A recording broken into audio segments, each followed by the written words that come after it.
This photo is going viral. Have you seen this? This is real. It's a real photo of Messi and a baby Yamal. That's really him as a baby.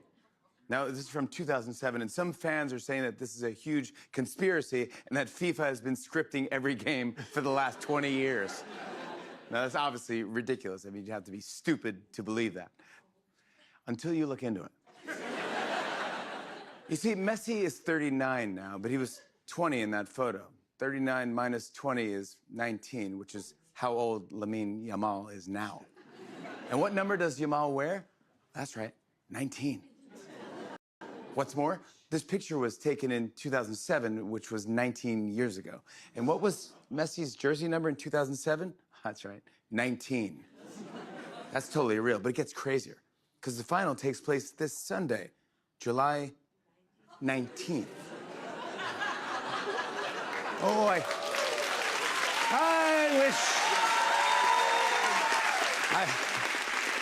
wish it ended there. But unfortunately, this conspiracy hits close to home. You see, this studio has one row with 19 seats.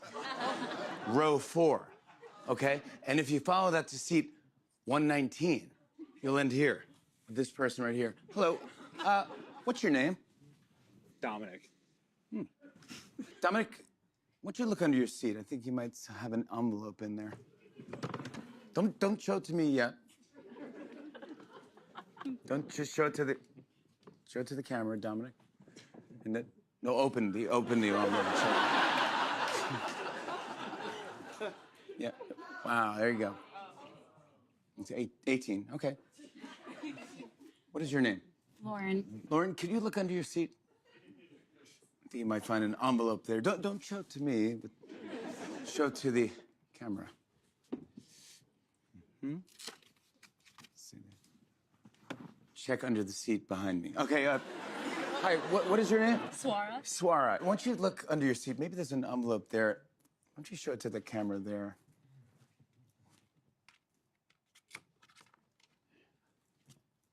Yeah. Can you hold up yours, Dominic? 18 plus 1, 19. There you have it. The World Cup final is rigged. Oh, my Lord. The Leo Messi conspiracy is live, and we are back. Coach Unfiltered, episode 13. I'm Coach Sean. I'm with Mr. Ryan, Mr. Danny today. Okay. Leo Messi conspiracy. Go. How is it even a conspiracy, man? It's just, in my opinion, it's just a very weird coincidence. How is it a conspiracy? A coincidence? Don't look at me. I don't have any thoughts on it. I'm not. All right, so according to the conspiracy, right, Leo Messi was president somehow 19 years ago. I don't know if it's implied in this, and I'll be the first to say it. Are they trying to imply that Lamine Yamal is Leo Messi's illegitimate child? Is that the implication here? Yeah. Implication. I am not accusing. Are you sure? Are you accusing? No, I'm not accusing. I'm just making sure there's no You're accusations, not accused. bro. No. I'm just saying. It seems to be implied that way. It's weird, but then that's all over the internet. You were saying yourself, you don't like to see online right now? Mm-hmm. Why? What's going on? There's too much drama, in my opinion. I do not like all the misinformation and, like, all the people just... Like, I get it's a trend to, like, be like, oh, my God, the World Cup. But when it's to the point where people aren't reading the rules and the laws to see how the game actually works, and then there's like, oh, my God, not a foul. It's like, bro, look. I just can't, bro. I can't anymore. What's your thought on it? What do you see out there? I mean, I'm not dealing with this. I look at the actual sources, so I'm not going. I don't know where you're going. It's my For You page, dude. It's my For You page. I can't do anything about it. Your For You page. This is what you get. It won't go away. Wow. Doesn't your For You page give you what it like? Doesn't it go based off of what you watch? Ooh. So, yeah. Ooh. Yeah, but like, dude, so that means you're going to look for this. No, it's not that. Whenever you see something so outrageous And then it's like, and then you check the comments, right? You just spend like 5 minutes reading the comments. You whether- looked at it. No, still but like, looked yeah, at well, it. You yeah. opened it. Well, yeah, exactly. But like, it's That's- just no. It's just what I'm saying. The volume of it is crazy, dude. Like, it's astronomically higher this World Cup. You know, I have the same problem on Instagram when I look at those cat videos.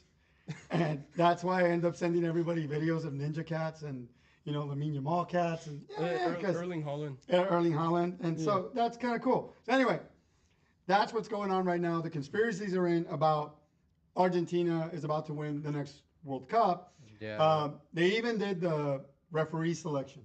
And immediately it lit up with, oh my gosh, the 12th man is here. Congratulations, Argentina. Congratulations, Leo Messi. What's your thought there? I mean, I think it's kind of stupid in my opinion. I mean, the match hasn't even started yet, and we're already going to, oh, there you go, Argentina's already won. Yeah, dude. Right. What? Why is it like? Oh yeah, like no matter what it, I'm pretty sure no matter who the ref is, they're still gonna say Argentina won. Yeah. Like that's the even funnier part. Well, if you follow Jimmy Fallon's conspiracy theory, right?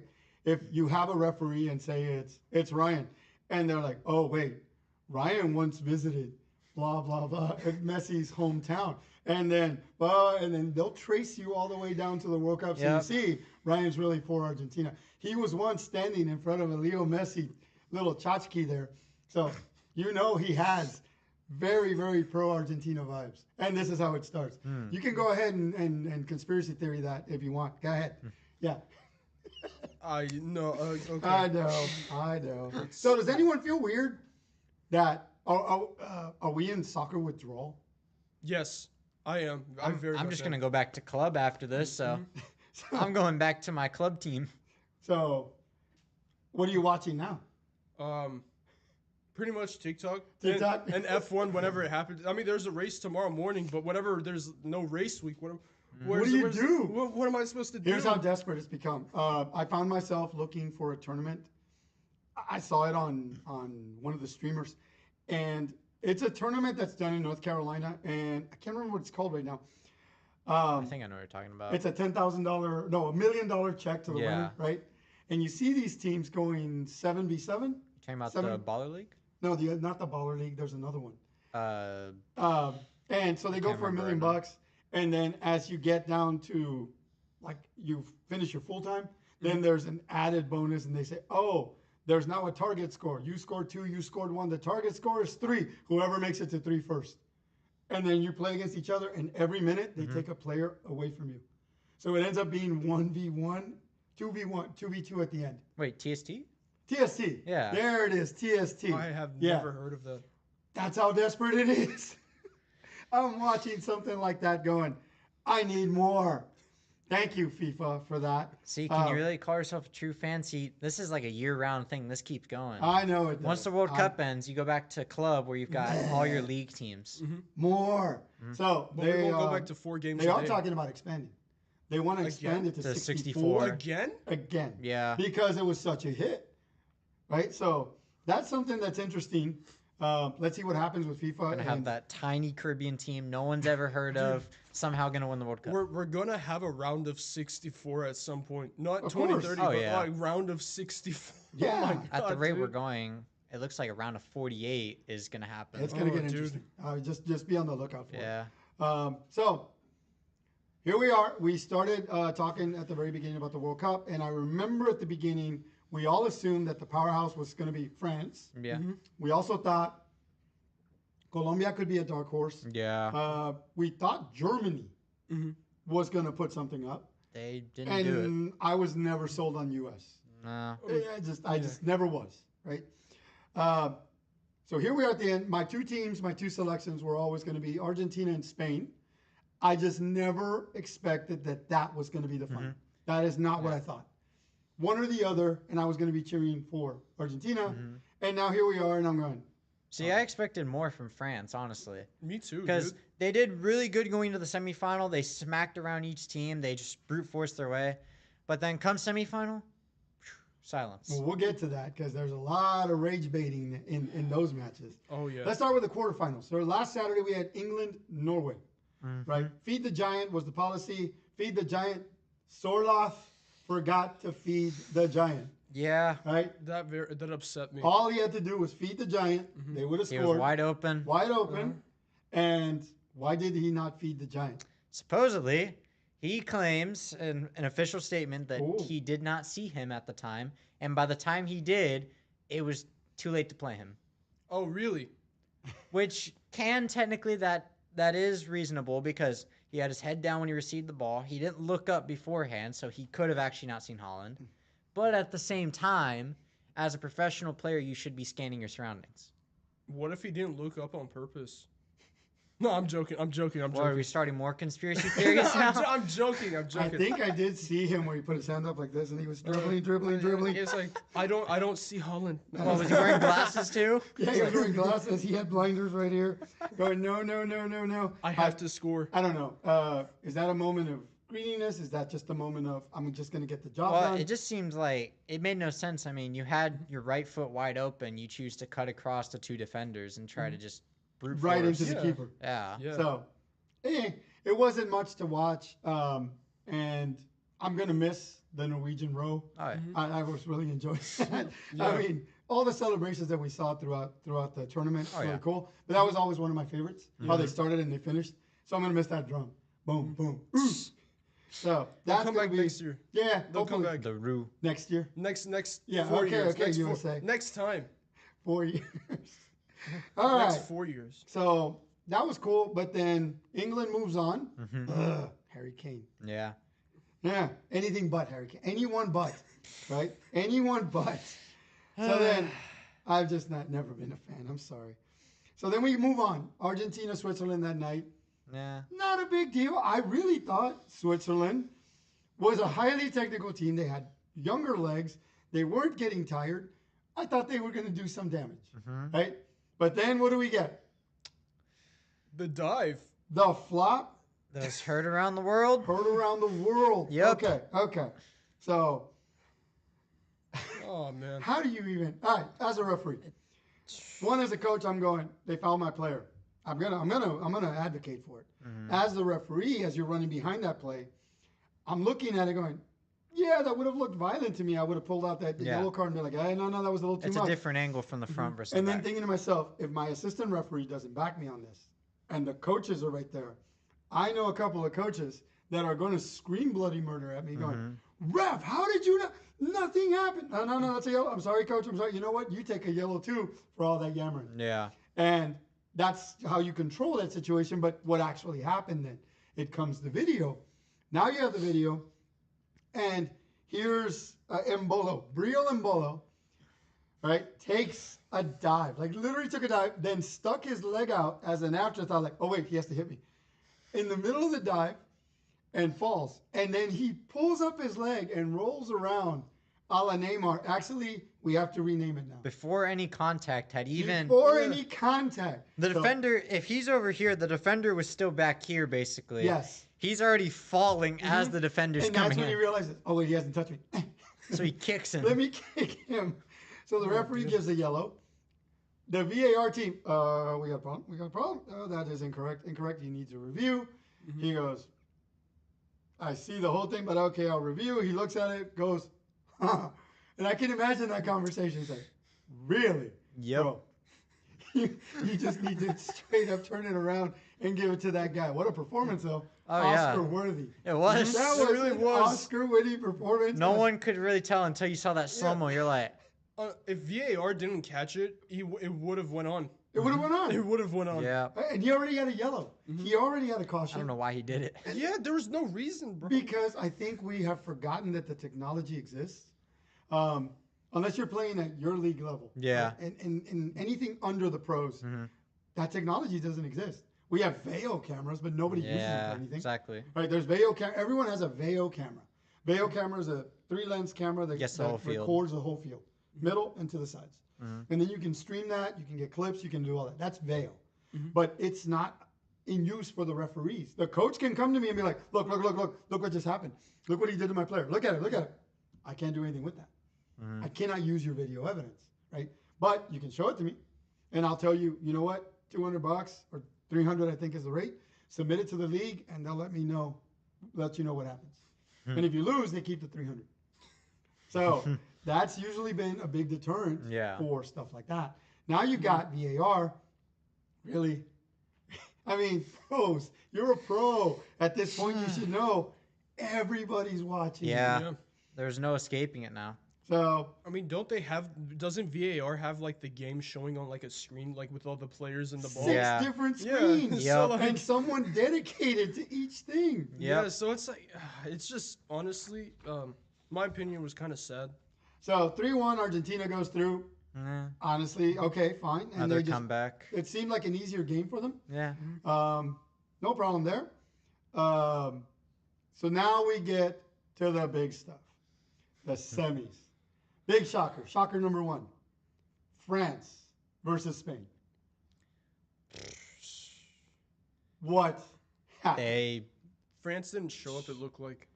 No, they showed up. Yeah, they did. It was just they got neutralized by a system that was tried and proven. Really? There was no point. If you watch that entire Spain performance, France couldn't even touch the ball. If you watch the build up to the second goal, they start from the back. Even when there's 3 players pressing, they're either going to dribble out of pressure or they're just going to pass it off. They show no signs of fear, no signs of hesitation. They just played. One of the coolest things that, as a coach working with kids, I remember I was working with a team, 12-year-olds, right? Mm-hmm. And the hardest part to teach is allowing them the confidence to play out of the back, where they can pass to the keeper and allow the 11th man to actually become part of the play. Yeah. And switch that ball using the keeper as a pivot and even the center back. Yeah. You teach it over and over and you work on it. And if you have assistant coaches, a lot of the time the pushback is never pass to the middle. Don't pass to the middle. And you hear this in the youth leagues all over. But they never learn. I had that one time with a team. No one contradicted me. No one said a word. I had been working on this. And then one time, pressure to the back right, pass to the keeper. Keeper turns, pivots, passes to the left, pressure, center back to the keeper, distributes wide. And I went, yes, like beautiful. The kids were looking at me like, the guys looking at me, well played, gentlemen. Amazing. That was control. Parents started screaming immediately, don't pass to the back, don't pass to the back. And I'm like, guys, like, calm down. It is difficult to teach it. It's developmental. And they do it fantastically well. The reasoning for it is that when you look at it from like the top, it does seem like a bit of a risky strategy for some players, especially if, let's say, the lower level where they're not as skilled. A slight mistake can easily lead to a goal. But if that's tried and proven, then you can easily just work around that. Yep. So it's an interesting tactic there. Okay, so then as we're going into the match, at about 20 minutes, you end up with Lamine Yamal getting a penalty kick. Your thoughts on that one? Go. So since I haven't really played as much like on the field, I was really conflicted about this because it's like he was going to clear the ball, but at the same time, I feel like he should have made sure there wasn't anything around him, like any players charging in. But at the same time, it was very conflicting for me because I honestly didn't know what to say because that's just out of my area of expertise. Okay. When you're clearing at the back like that, would you have even looked or just try to get the ball away from the goal? I mean, ideally, you try to look and you try to aim it in a certain direction, but at points like that where you're being rushed, sometimes you just kind of have to clear it, punt it out. You have no choice sometimes. He did not expect in any way Lamine Yamal to run through that. Lamine expected contact. You can tell right off the bat. Oh, yeah. He was waiting. He was going for it. He was going for the contact. He went full dive head first. Yeah, there was no reason he would have done that if he wasn't looking for the contact. If you're the referee and then the video confirms it, the ball ended up right there. And that's still playable. Yeah. So I was like, okay. So then he gets hit. He knows enough to go, this is my moment. This is my miracle. And takes it. Digne's going, but no, that's a penalty. Controversial to say the least, especially as people don't seem, it's difficult to understand and comprehend. Ball was still playable. that ball's still, by an attacker. Mm. He hit the attacker, which then neutralizes him. That's a foul. Yeah. Do fouls happen in the box away from the ball that you don't call? Mm-hmm. Yes. Yes, they do. But that's just contact and fighting for space. You don't have the ball, so I'll deal with you later. If it's bad enough, pretty much. they punch each other, I might just stop play and go and give reds. But if they're just pulling and yanking on each other, I might come back and sanction one of them with a yellow card to kind of tone it down. Yeah. But that's about it. So, minute 30. Oh my gosh. Cucurella. El Cucu is just too much. There's too much cuckoo for him. He ends up over, can you say it any other way? Over cuckooing. He goes into the guy, fouls him once, strips him of the ball, comes back and knocks him out of the way. Like, cuckoo. Yeah, he went Right? full violence. That yellow was deserved. It was. Yeah. That It yellow was deserved. There was if he wouldn't have given him anything for that, that would have been a conspiracy right there. Right. dude. Yeah. That would. So then the beautiful combos they started coming up with, the Dani Olmo and Porro Yeah. combination to get in front of that goal. Wow. Yeah. Technically fantastic. I mean, like I said earlier, if you look at the build-up, the start of that play where they go, starts from the back to left back, center back. 1 minute Yeah. from build out to the goal. I'm pretty sure every player on the field touched the ball in that play too. Yep. Because Wow. left back to That's how keeper, build-up. center Well, yeah. backs. That's how the We build practice that all the time. Yep. Now you see it, now I'm right? seeing And it, you yeah. saw when they got up there, Danny almost split the entire defense. Bortles wide open. He's just standing there. He's like, oh, okay. I have Free a ball. Yeah, exactly. No Free one ball. even tried to Free contest. ball. France stood there like, oh, okay. Yep. Oh, shucks. They're going to score. So then it Yeah. wasn't until what? Minute 81 roughly, Mbappe finally decides, Yeah, I'm but taking it, and I'm He- pulling this team he forward. tried to do it himself again, which it didn't work out this time. So Unfortunately. Unai Simon, Cucurella, the Spanish defense just would not let him through. Yeah. He had a couple of shots. Cucurella moved it. Unai Simon stopped him. The best one. Breakaway ball. Yeah. He's got two defenders, literally right here. He's like seeing the ball right there going, oh my gosh. The keeper comes out, heads it. Oh, yeah. That was Head, insane. he's all the way out of the Yeah. penalty area. Heads the ball, runs backwards, right? The player goes, free goal. And the keeper goes, wait, okay, let me position myself. Bang, right into him. See, here's the thing, because that was Doué that took the shot. I'll never understand what he was doing because he could have either passed it to Mbappe, who was wide open, Oh, or if anything, he could have even chipped the keeper. Instead, no, I'm gonna shoot the ball directly at the keeper on the ground. Yeah. Yes, I sir. will never understand his thought You process. know what? He was already doing his FIFA celebration. His goal celebration, he was going to do the Sue. He was already considering, Yeah. do I do the Sue? Do I slide? It's going to be a big one. Yeah, that's sort of looked like. He was going to be like, I brought the comeback this time. Yeah, Because I that brought was it this that was time. I the brought worst it this attempt at time. goal I've ever seen. So, to Danny's point, it's a system. They play as a collective. They play as a group. They're going to be tough to beat. They broke down France and smothered them. And there was no way Yeah. France could play that because they made France look like a YouTube video soccer squad, which is what I call you have 6 different YouTube videos and you make your squad play just like those YouTube videos and they have no cohesion. It's just, hey, let's go from video 1 to 3. Spain just played. Yeah. That's developmental ball. That was awesome. Oh, yeah, that's beautiful. So that's going to be great. All right. England versus Argentina. Because does anybody notice that the VAR has not been as active in the last week of matches? Oh, yeah. Yeah. Right? They haven't been showing They've been nearly using as it much. less and less. I think they figured out the crowd is like, no, we don't want to see the magic. We only want the magic. We don't want to know how it's done. And so they said, okay, fine. If you let people see what happened, like, oh no, but you guys are wrong.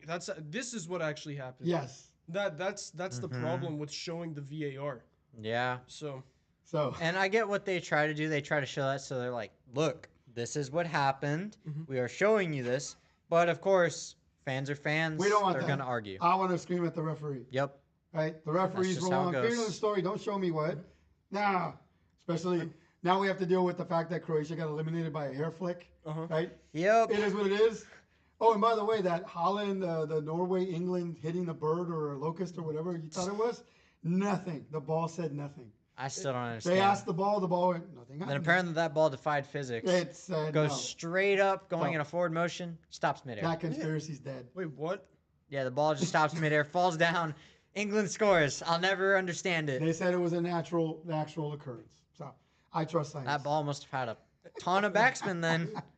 But personally, I really like them showing because I love seeing the technology in It's it, like, great. and especially Yeah. since I love F1, also seeing how like technology is also like coming together in all these sports as well. It's for me, it was really fun to see. It was cool. But I think it was too much, and now they've really like sleeked it down. It's very, very, very Yeah. nice. It flows well. I think now they've decided, hey, I just need you guys to tell me I see no foul, and then Ryan's over there going, no, there's clearly a foul. You need to look at it, and then Danny goes, confirm foul, got it, foul. Yeah. And then now they're more conversational during the match, which they should have been anyway. Yeah. And it just seems to be working better. So, Argentina, England. Okay, to use a bad analogy here, Argentina has always been known as the conquerors, colonizers, right? Yeah. Literally what Argentina, I'm sorry, England, excuse me. England has always been as the colonizers and conquerors. Oh, dude, you scared me for a second. I was like, Argentina? Well, yeah, back then the day when they conquered Spain. Dude, that scared me for a second. But England literally hid behind their castle wall, Yep. and they allowed Messi to become a battering ram. And when that didn't work, Leo Messi turned into a catapult and started sending balls of fire into them Until finally one got until through. they got through, which Yeah. eventually happens. If you've ever watched The Siege, the castle always loses. Yep. So Argentina comes through. England scores first, Yeah. right? That kid Gordon. Oh yeah.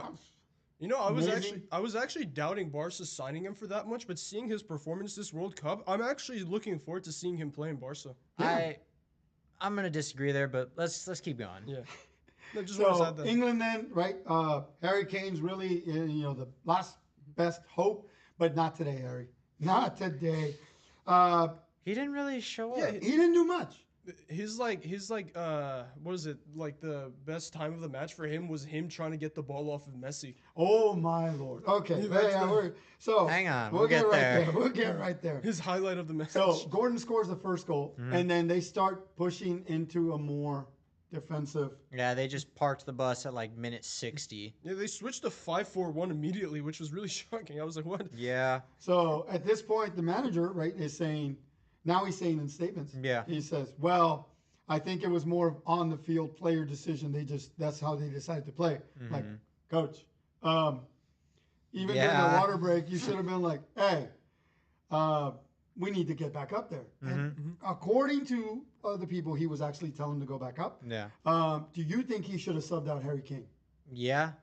Harry Kane looked tired. I mean, you were going 90 minutes straight with Argentina, who's just pure brute force. They're going to beat you. They're going to fight you every way possible. Harry Kane just didn't have that. Yeah. I think he should have been. He looked exhausted by the time they scored, dude. Well, he was doing literally everything. I know, He was that's- defending. He was passing. Yeah, he was doing like he was exhausted. I have no idea what So he was tell me on how that much long. fun it is as a player to try to play every position from top to bottom. It sucks. Exactly. Harry Kane was trying to do what a kid at 12 years old does is I'm going to play at the striker, but I'm going back to defend, and I'm going back Yeah. up, and I'm going back up because I'm Harry Kane, and I'm going to make this team work. That's what it felt like. What he actually did, I don't know, but that's what it felt like. I'm watching a kid's match now. And then he's too tired now to do Yeah. anything else. But see, that usually works for Kane because he does that same play style where he Yes. drops to the midfield and he'll defend sometimes because typically he's like, okay, I'll contribute to the attack and I'll get up there. He's usually able to keep up with the offense too. Right. But he just couldn't do it. No, Yeah. no. I don't know if he was and then, of course, gassed. there's the fun, as you were mentioning. Oh my He God. tried to take the ball from the one, the only Leo Messi, the most creative player of all Why time. don't we explain how he got to that moment? Oh, that was Oh, great. dude. Leo Messi actually got the ball, right? He holds on to it. Harry Kane is like, I'm Harry Kane. I'm 17 feet taller than Messi. I will just remove that ball. Messi went, no. Messi basically shoulder flicks him Yeah. over. Yeah, dude. He flipped over Leo Messi. He's on the ground now. Then Leo moves the ball away from another player. Goes, I got it. Wait, Well, yeah, what? they literally, after they saw Harry go down, they're like, you they toss him over Dude. there, and they're just throwing literal bodies. It took 5 defenders to take Messi down. Yeah. It took 5. Never doubt the power of an older person. He's 39. But Dude, he looks, he's 30. he's 39, but he looked like he was 19 in that He moment. looked like he was, yeah. He outran a 21-year-old in You that mean Lamine same Yamal match, 19? bro. No, we're not doing this. Lamine No, Yamal 19? no, be Yeah, quiet. that No. 19? Hmm. No. All right, so We're that going was back crazy, to- right? Mhm. That was crazy. He's still here. You can't take your eyes off him. Yeah. And that's the part that I remember mentioning at the very beginning is Leo Messi to me is a great player, not because he just scores goals. He knows when to switch to the other direction. and Oh, go, yeah. You score. They're going to pull to me. You take this ball. Hey, you take that ball. Yeah. And he looks like the mad genius. Well, yeah, he got the man of the match award with 2 assists. So I need you to just put your head there. Don't worry about it. I'm going to hit your head and score. I need you to just stick your foot out. I'm going to hit your foot and score. Yeah. And then you're going to get credit for the goal. And, my genius does it. I mean, we saw that in both the goals. Exactly what you're describing. Yep. So I don't know, guys. It's now set up. And we have Spain versus Argentina for the final. Yeah. I'm conflicted. My 2 top teams are playing. And this is not what I was expecting. I was expecting a rehash of the France-Argentina. Oh, everyone was. Oh, France me looked too. I was dominant. expecting France-Spain, something. Mhm. So, how do we feel about the final match? It's set now. I mean, I'm trying to figure out who to root for. I Yeah, mean, me too. it's either root for Messi's last ever international game, most likely, and hope he wins his second World Cup, Right. happy retirement, Right? or root for the new generation and see what happens there. So, oh my gosh. I'm at that It's same hard. point, dude. Like, cause it's like, but at the same, I'm gonna root for Argentina just cause look, Spain has more. They have more years in them. Like this squad. But It's you have not to like they're understand, retiring after this. Spain also hasn't been to a World Cup final since 2010. 2010. And they played the same way. Yeah. In a moment, when I talked to our guest, we were saying that they played, this is 2010 all over again. Yeah. That slow burn, here they come. Oh, and they beat Netherlands 1-0. It wasn't even like a thing. It was just, we're done, we win, and Yep. we go home now. Thank you. Nice little volley by Iniesta. So, yeah, this time it's going to be Danny Olmo playing that mid, Oyarzabal doing the Who goal. was- You got to say it correctly, by the way. Oyarzabal. That's how you pronounce it. Oyarzabal. I will never be able to pronounce that. Dude, really? You're Oh, yeah. Persian. You guys roll your R's all the time. Oh, Oyarzabal. no, I can't. I don't want to try. I'm gonna embarrass myself. Oh. All right, so final set. We are looking at then Argentina, Spain. Yeah. I'm thinking Messi pulls it off and automatically 9-time Ballon d'Or. So here's what I'm thinking. I feel like Spain takes the lead, and then we're gonna see a late Argentina comeback, and that 80th. Penalties? No penalties. I think it could easily go to penalties. It could. I think it's I mean, easily. Yeah, dude. Because even if Spain like is up 2-0 by like the 80th minute, we've seen this all the Yeah. way from in the knockout rounds. For some reason, when it passes the 80th Yeah. minute, I think Argentina just decides to score like 3 goals. Very true. the Very difference between this game though and Argentina's previous, Spain is not England. They're not gonna park the bus after they score 1-0. Oh, no. If France was any proof of that, after the 1 goal, they're gonna smother you and they're gonna keep trying for a second goal till they break you. Very So, much so. is that could work really well against a team like Argentina who only lights up in the 80th. Yeah. So, let's prepare for the final. July 19th, third place team. Who do you think wins? France. France, yeah. Is anybody really France. trying? I don't think I either of don't them want think- to I've be heard there. players talking about it and saying, It's basically why do participation. we even have it? It's a participation trophy. This is no good. But you're still in the World Cup. Yeah, but think about it. Oh yeah, we just got knocked out of the tournament. But hey, you're gonna stay here and you're gonna play for third place, not second or first. Third place. At least everyone doesn't get a trophy. Yeah. So come on But- now. You At know least what? Still, They're still in the golden boot race. Both Harry Kane and Mbappe. Harry They are. Kane They won't are. do it. I don't Well, see Harry it. Kane. Well, I'm just saying they're still in the race. but Mbappe Mbappe can pull could, it but off. he hasn't scored in the last 2 matches now. all right. So think about that. Then at the very end, when they're awarding the cup to whoever, you have to be on stage with the winners. Oh, Going, that's- and here's your golden boot. Thank you, sir. Goodbye. You know Yeah. what? At the same time, it'd be better if Mbappe didn't win it because it'd be like. I'm not saying that in a bad way. I'm just love- gonna feel bad if he I, wins. I love Oh my Mbappe, but gosh. like, imagine the feeling, dude. Yeah. So He already had to do that the last time, and he got Yeah. second. Yeah. what's your choice? Let's see. Question of the day: Argentina or Spain? You going for the high technical definition of Spain, or are you gonna sit with me and watch Leo Messi earn his 9th Ballon d'Or? Yeah. And the stolen World Cup trophy will drop from the sky and appear to him as he wins his back-to-back World Cup. We know this is gonna happen. I've said it. I predicted it. Watch. Yeah. It's gonna happen. It's gonna happen. It's gonna happen. Just deal with it. See, if you're wearing an Argentina jersey, they automatically win. So what happened the other day was whenever England scored the goal, I actually wasn't wearing my jersey, but as soon as I put it on, they scored. Right? They came Exactly. See, I wasn't worried. I just kind of England scored the first goal. I just sat back, and waited for that reaction. Man, just give it a minute. Yeah. It'll happen. All right, guys. That's all we got for World Cup recap. Go ahead and enjoy the matches, and we'll come and wrap all this up next time. Coach Unfiltered. I've got a guest coming up after our commercial, so stay tuned. We'll be right back. Go.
All right, well, welcome back.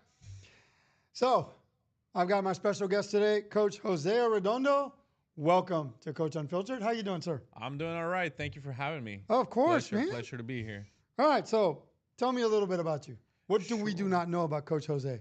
Well, I've been coaching for over 15 years in the Houston area, work with all sorts of clubs, and of course have my own academy at this point and run my own semi-pro club. Nice. Yeah. I hear you're a music teacher or a player? I was a music teacher for a couple of years, and currently I'm also a music director at a church out in Friendswood. Oh my gosh. How does that even fit in your head, dude? Soccer and music, it's doesn't your head just explode with that stuff? Oh yeah, but you know, like it's like how the Brazilians say, hey, for soccer there's a rhythm. You gotta have that rhythm. Yeah, you gotta have that rhythm. So for life, same thing. Nice. So you make all this work somehow.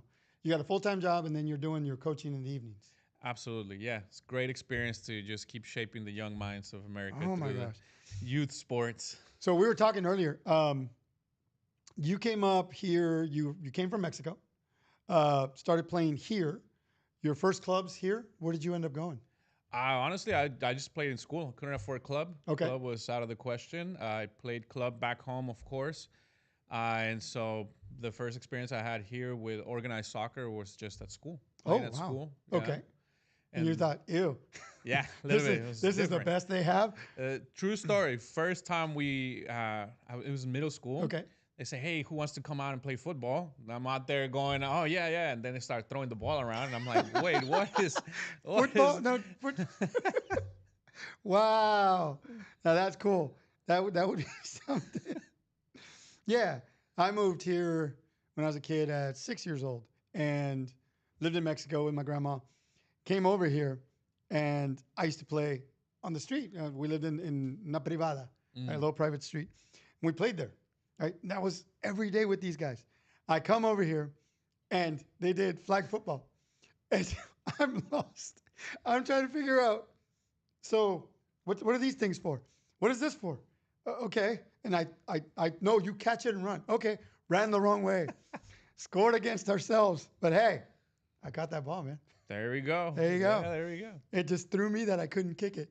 Like, No, it was even more hilarious because half of us went out there wanting to play soccer. Oh right? my gosh. And so we just sat there and going like, wait, what? Wow. Welcome to the U.S. Yeah. Man. So now you're coaching. You're back in youth leagues. And where do you coach now? Where do you work? You don't have to mention names if you don't want, but you're working for multiple teams? Yes, I work for multiple teams, not just my own. I run my own program. Okay. And of course, we play in UPSL, we've done USSL, and currently we're projected to also have a second team in the Volt League Okay. for the fall. Okay. But also, I work for other clubs. I coach for a little bit at UST. I was their goalkeeping coach for a season. Okay. So I was very exciting to be able to coach at the collegiate level. And of course, work for Soccer Shots. So I've done it all from little kids all the way to young men. So your current academy that you're with is Texas Hawks FC, right? Yes. That's you guys. That is us. Nice. Okay. 7 years now. We've been around for 7 years in the Houston area. So I Yes, only sir. discovered you guys a couple years back. And actually, what I was looking for was something in my area that was not the norm.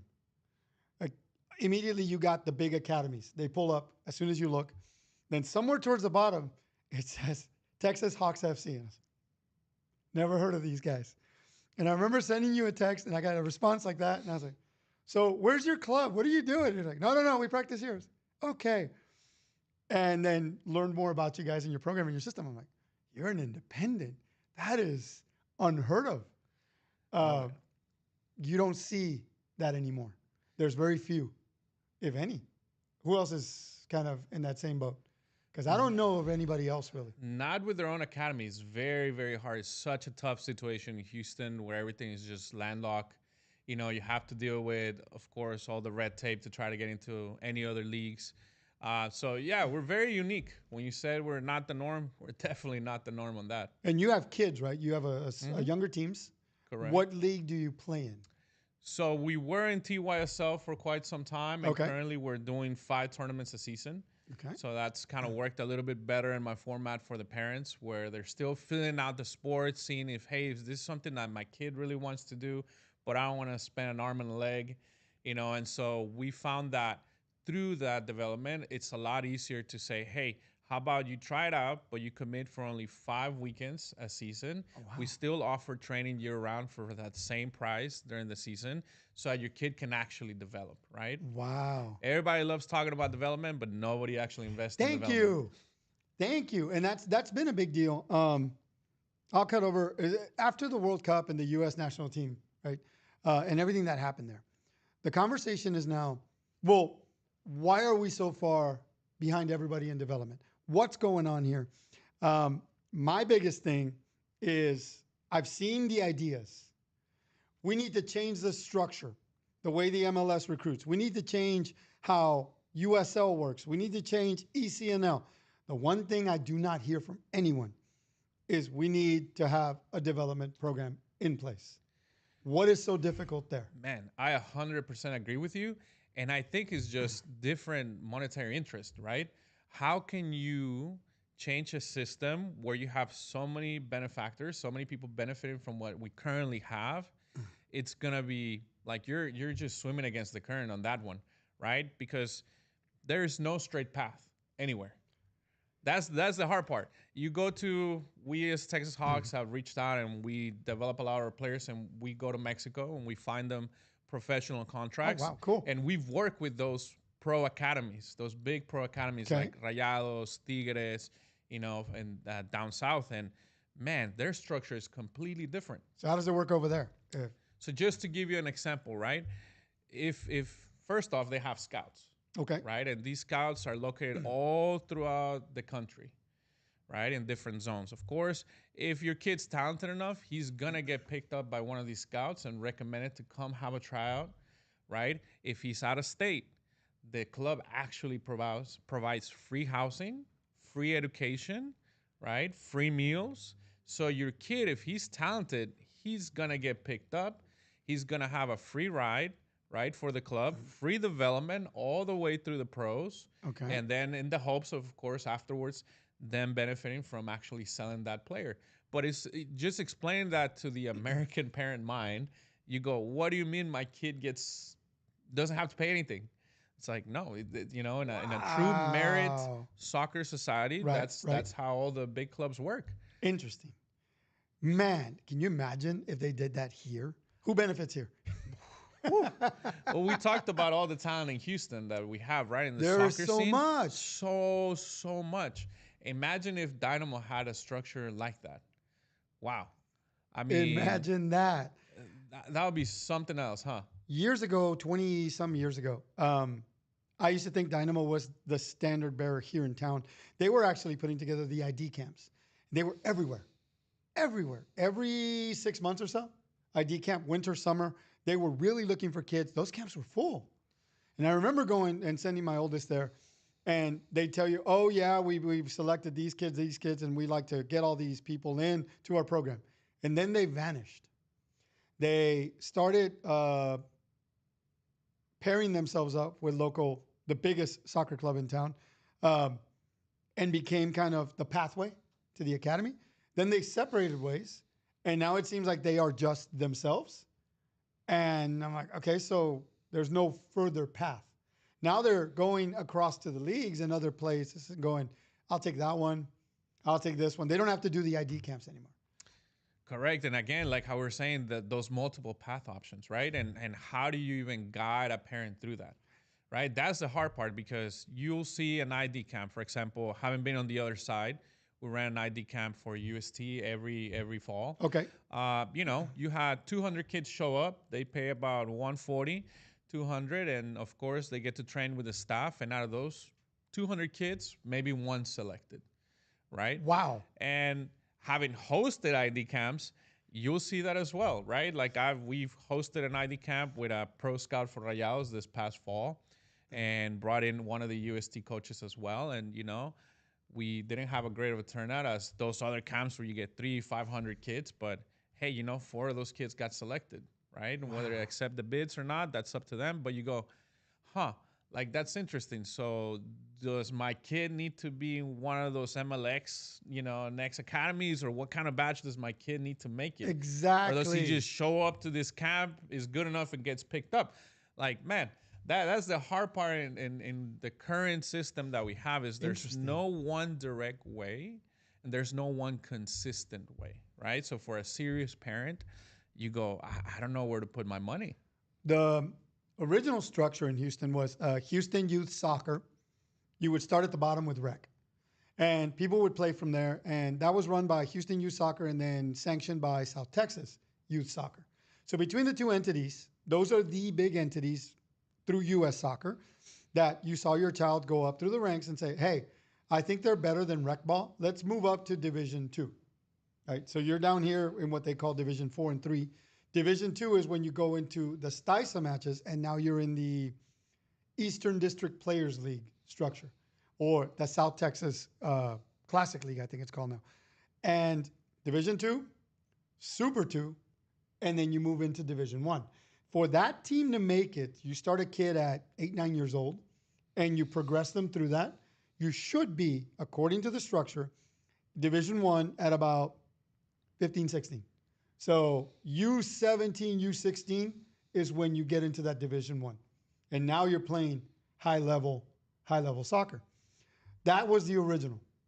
Somewhere along the way, U.S. Soccer showed up and said, the system's too heavy. You could never just put a team where you wanted to. You had to actually work your way in. So they said, we're going to start U.S. Soccer. U.S. Soccer, hey, put a team wherever you want, and you hold that spot, and you just keep moving players in. So as soon as Texas Hawks purchases a spot and you are in Division 1, you could be relegated there. In Division 1, you could be relegated, but they don't, because there's not enough teams.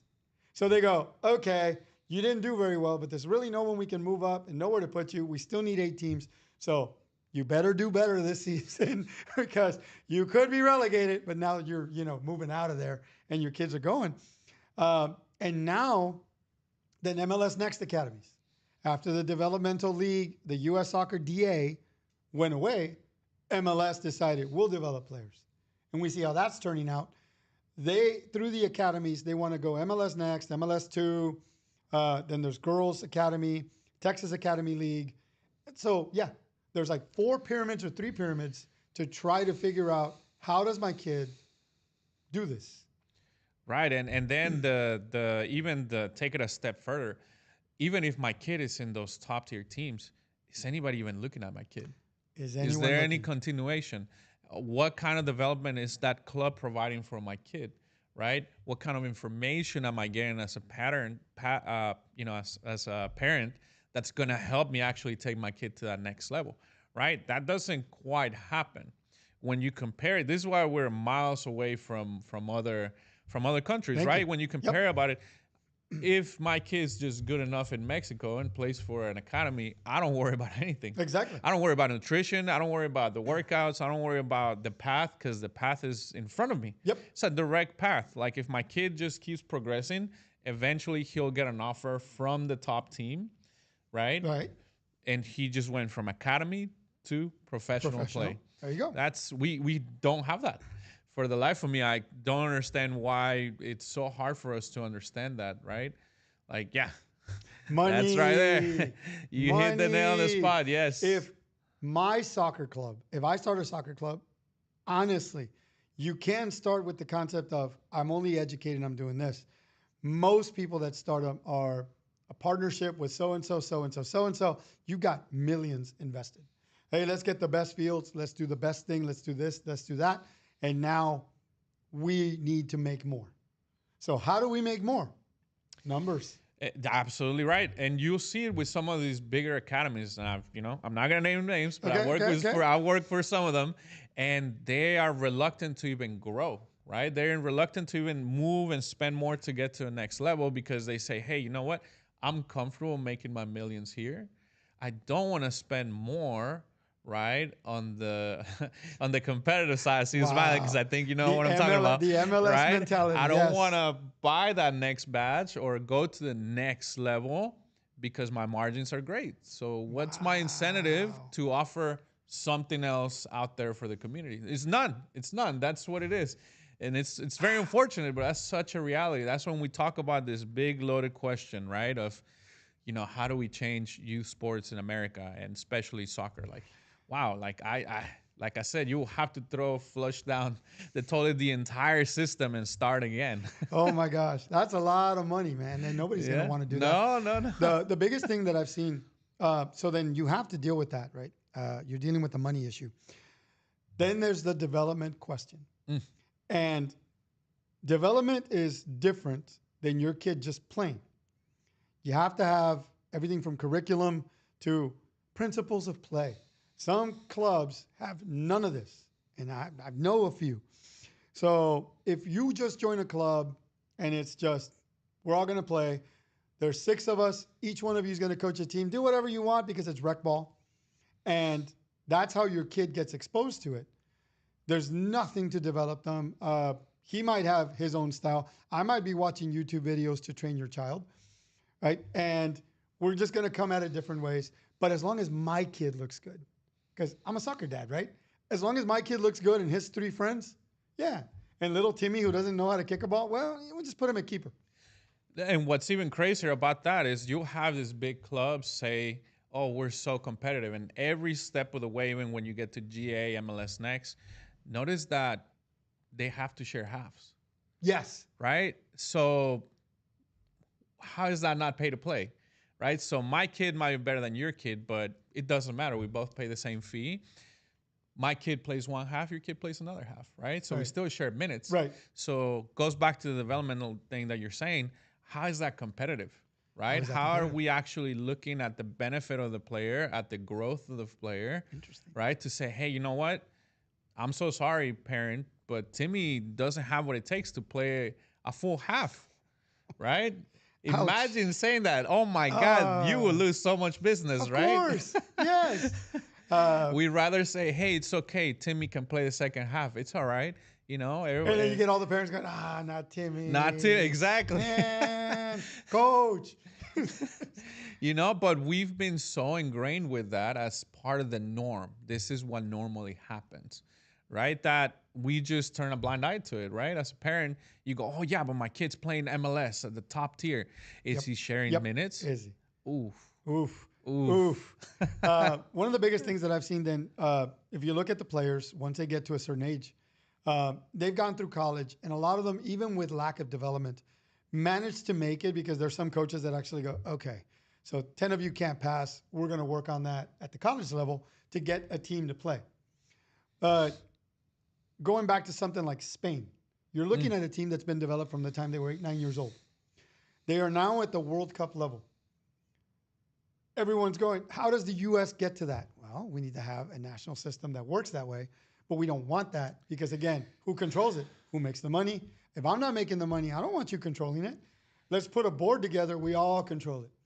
You know, and not just that. I take it a step further, right? I think it's ingrained in American culture, unfortunately, right? You look at football. There's no relegation in football. Nope. Basketball, same thing. Right. So you can be the Browns and lose every game, and you're still gonna get the first draft pick. Worst team next. That's to me is insane, right? So what are the stakes? What are right? the stakes? And MLS, is the same thing. They suffer from the same illness. You can go an entire season not win a single game. There's no relegation. Yeah, what happens? How do we develop that? It's not like let's look at the Prem, right? Right. I think, in my opinion, best league in the world. Okay. Because they were able to monetize actually the sport, the competitive side of the sport. Okay. That's why they always have more than one team that's good, right? You usually have 4 or 5 European teams in that league that are always bringing it. And you look at that relegation, man, it's actually intense. It's a big deal there. Everyone's trying to get back right? up. Everybody's trying to stay in the Prem, right? Right. We don't have that, right? We don't have that spirit. So then when you look at the national team, it's a reflection of what you're building, right, at home, or the exposure that your players are getting, right? So if your players are not playing in those top teams and your homegrown talent is not getting that competitiveness, and you wonder, like, how do we think that we're going to get to that next level, right? Makes sense. I mean, it does. And there's a lot of questions that need to be answered. But again, I don't think another pyramid or changing the structure is what we need right now. We need to have a serious conversation about development. How do we develop? At what age do we develop? Up to what age can you develop? And then, like you said, I believe we talked about it, at the age of 12 in Mexico, if you get picked up in the academy, right? You went in there, you tried out, they liked you. But then they're going to continue to develop, you actually start getting a stipend. The kids start getting paid. Yeah, we've seen it that if at that point, it's like if your child is good enough and keeps developing and keeps climbing that ladder within the academy, right? For the pro team. Right. They start getting stipends. They start getting paid. That's, to me, imagine explaining that to the American dad or mom, like, hey, if your kid's good enough, our club's actually going to pay your kid to play. That's insane, right? Wow. Like, we're miles away from even trying to imagine that type of system. Because who benefits, right? Exactly. Yeah. You go like, wait, why would you pay my kid? I don't understand what's going on, right? Yep, exactly. This topic's always going to be a can of worms. And we will revisit that one. So then further up in the leagues, you've got USSL and then UPSL. And USSL league, tell me about these leagues. So to give you an example, right? UPSL, it's considered the 4th, 5th division, right? In among the many pyramids of professional soccer in the U.S., right? Comparatively with USL, which USL is more like a summer league for those players that are coming back from college and need a place to play. Okay. USSL is a great homegrown project in Texas, that developed out of the necessity of having the same level of competition, right, as UPSL, but in a more affordable sense. And so that's where that project developed. Are they at the same level as UPSL comparatively? We've done both. We've done the Premiership and UPSL, Division 1, and we've done USSL. Okay. And, there's always going to be competitive teams out there. Interesting. With different managers, different playing styles. And at the end of the day, you have to look at, as a brand and as a club, an organization, what are you providing for your players? Okay. And so that's where, going back to that pyramid, it gets very confusing, right? Because, do I go play USL? Do I go play USSL? Do I go UPSL? And I'll go further, and the same thing I explained to my players, it's irrelevant, right? It depends on your goals, and do your goals align with the organization you're in, right? I've taken kids at this level to their professional careers, right? And we've done both leagues, and we haven't done the top league, which is USL, Right. not yet, God Right, willingly, right, right? right, Maybe right, in right, several yeah. years when I Yeah. become a millionaire by winning the lottery, hopefully, right? It's coming, Because it's it's coming, it's coming. expensive, right? Of course. But you go, is there any benefit? Yes and no, right? Is there a difference? Yes and no. There's always a difference in cost, of course, but is there a difference? To give you an example, USSL, we always have two teams that are playing the USL League, right? And that's considered higher level. So do I pay a little bit more and go UPSL where I won't play those college teams, right? But I play more local talent Okay. and more establishing clubs. Or I play a little bit less and take my club and hey, we're gonna play against those college players. And it's gonna be a harder time. But going back to development, is that gonna develop my players? Right. Right? Right. So, age-wise, who plays in these leagues? Man, they're open from 18 to I think the oldest player we've seen is 37. Really? Yeah. Wait, and that's so, not England, is it? Nah, If you know who you are, you know who you are. Hey, whatever, man. I think it's awesome. If you're playing, you're playing. So, well, you've like even- I explained to people, sometimes you may not want to go pro, but you want to play competitive, right. right? We all miss that camaraderie of like, I got to show up to a place and practice and make friends and build that teamship, and some people, that's what they want to do. And some other players are like, Coach, I want to go college. What's the path like? Or Coach, I want to go pro. What's the path like? And we explain that to them. These are the steps. Huh. So it's a very interesting market out there. Wow. Now, some of these guys that you've had, I know you've had a couple come through you, and then you've taken them to Mexico to go see some of these scouts and teams. Correct. We've actually taken the whole squad now 3 times. Really? Three times over the summer. Okay. And we develop the players before, during the season. We say, hey, we come up with a nice, affordable package for them. And we actually go train with the scouts, with pro coaches, and play against 3 of the top teams down there Okay. in the lower divisions, Okay. whether it's Division 2 or Division 3. And we work with those guys to get them out there, to showcase their skill. Wow. Okay. Right? And, okay. and God has been very, very grateful to us that we've had the opportunity to help 4 players this past year sign their pro contracts like that. Whoa. Yeah. Okay. All right. So when you say, hey, is there a path to go from point A to point B? There is a path. You just have It's just to not be conventional. in the right organization. Right. Okay. And that's really, honestly, one of the things I discovered when you and I started talking. I was like, wait, there's a whole different path of it. There's an unbeaten path through these leagues, guys. You can form teams generally at any age and play this route if that's the goal, if that's what you want to do. Well, and also I would say, make sure again that your goals line up with the organization you're joining. Because there you go. just how we talked about earlier, a lot of these newer and other organizations and clubs are adopting that same style of, well, if I just open up the space and charge the money, like in the clubs, do I have to do anything else, right? Do I have to do anything else? I think that's the thing right there. So money over development, that seems to be the path. UPSL, USSL is a good path. I know I've stuck my son with you guys, and he wants to go that route. So I'm like, go. So we had to walk away, and this is the hard part.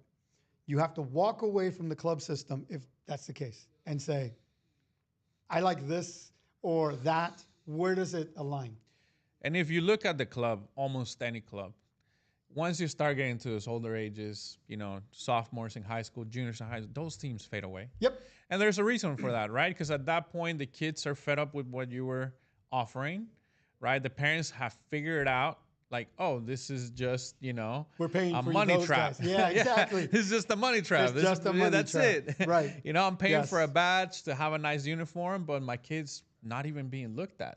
So what do we do? What do we do next? And this is where some of our clubs come in and say, look, these are options. Your kid still has a pathway to college, still has a pathway to professionalism. It's just a matter of finding those right places for you. That's interesting. Really interesting. So, again, feeding into our youth soccer structure in town, pick your path. And Yeah. I think you've said it correctly. What are your goals? Is the goal at 9, 10? Have you already made up your mind that your child is going to go pro? How many people actually know that at that age? Whew. Parents. Well, parents. Man, I tell you, yeah. Parents is different, right? Parents know. And well, there's always the two sides, right? There's the parents that know, and then there's parents that want their child, right? And you go, man, like what? We have to get down to earth sometimes with those parents and say, hey, I don't think little Jimmy can make it. I'm glad that you're this supportive, but I don't know. Have you tried chess? But I've met several parents that were not known, right? I Right. think we still hold the pro level at such a pedestal that we think surely my kid is not gonna make it, right? It's 1 in a million, Right. right? Right. Like how could my kid ever make it? Right. But when you look at the opportunities that we have now, man, I remember when I was looking at this and pursuing my own personal career, right? I was 18, 19. There was only 2 clubs in Houston that were considered semi-pro. Whoa. That's it. That's Wow. it. Wow. And you look at now, you drop a dime and there's a new one. I want to go pro. We'll talk to you. We'll come over here. Just 5,000.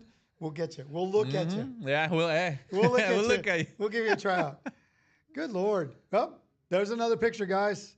Thank you for coming in, sir. I appreciate thank your you. time, and we'll definitely have you back. There's Appreciate a it. lot more to uncover here.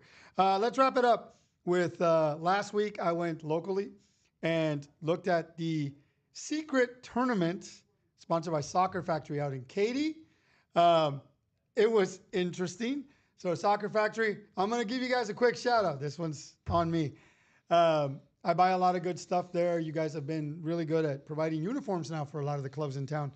And you have a nice array of cleats in there. I may have to come and get some different ones because the ones I bought to try to get back on the pitch, bad idea. Yeah, I don't have the same feet I did 40 years ago. So, and then they had the secret tournament, and they were provided food by Sammy's Zito House. Now, Yusuf there at Sammy's Zito, man, this is food. It looks great. They I'm do. gonna tell you right now, I'm hungry, man. We need to go to Sammy's Zito House. Absolutely. Because they did a good job. Let me show you a little bit of the gameplay that we saw there. It was really cool. To see some of these guys trying to play the younger kids. And, those young kids can really move that ball around. You're trying to just keep up with them. And they really had a good time there. I enjoyed watching this little pitch, by the way. They put it up one night to the next. Wow. Like Friday night, they were putting it up. And they had the turf down and the poles. And I was like, are you guys going to have this ready for tomorrow? Oh, yeah. And this is what they had the next day. That looks really well. Well So, done. thank you guys for sponsoring the Nike as well, for showing up. They were allowing people to try on cleats and play in the tournament, which I'll give you a secret. My son probably should have tried because he ended up trying his own cleats, which are round studs and turf. Oof. They don't mix. Nope. So he ended up sliding like shampoo. It was hilarious to watch, but I think he had a good time there. We enjoyed it. It was a lot of fun. So that's all we got for this weekend for Coach Unfiltered. Coach Jose, thank you for coming on and explaining some more of the overly complicated structure of youth. And literally, whatever you want to pay, that's where you can play. Amen. So, from all of us here, thank you very much. As always, are you ready? Let's go. See you next time, guys. Yeah, man. That's good. Thanks for coming on. I Yeah, of hope course. you enjoyed it. I